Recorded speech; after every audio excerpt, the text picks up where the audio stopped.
చూస్తున్నారు కదండి, ఇది స్పైడర్ ప్లాంట్ అంటారండి. చూసారు కదా. హాయ్ అండి, నేను మీ గౌస్ గార్డెన్ వెల్కమ్ అండి. ఇది స్పైడర్ ప్లాంట్ అంటారండి. చూసారు కదా, ఇది హ్యాంగింగ్ పాట్లో పెట్టుకోవడానికైతే చాలా బాగుంటుందండి, చాలా లుక్గా ఉంటుంది. అది మదర్ ప్లాంట్ చూపించింది, పాట్లో ఉంది. దాన్ని ఇలా వస్తే ఈ మొక్క తీసి ఇలా పెట్టండి. చూడండి, ఇవన్నీ కూడా ఇలా మొక్కలు అవుతూ ఉంటాయి స్పైడర్ ప్లాంట్స్. స్పైడర్ అంటే ఇలా ఎలా ఎన్ని కాళ్ళు వస్తాయి అలా కాళ్ళలాగా వచ్చేసి వాళ్ళ లెగ్స్ లాగా ఇలా కొత్తగా మొక్కలు అయితే తయారవుతామండి. ఈ మొక్కలు అయితే ఇలా పెట్టుకోండి, హ్యాంగింగ్ ప్లాంట్ లుకింగ్ కూడా బాగుంటుంది.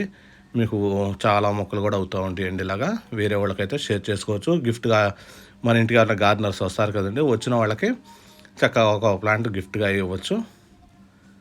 ఇలాంటివి అయితే బాగుంటుందండి. ఇట్లా ఫ్లవర్స్ కూడా వస్తాయి చిన్న చిన్నవి, చూసారా. ఇది ఇలా తీగలాగా వచ్చేసి వాటి నుంచి మళ్ళీ కొత్తగా మొక్కలు తయారవుతూ ఉంటాయి. ఒకటి తెచ్చుకుంటే చాలా మొక్కలు తయారవుతూ ఉంటాయండి. స్పైడర్ ప్లాంట్ అంటే వస్తాయండి, ఈజీగా అయితే బతికించుకోవచ్చండి.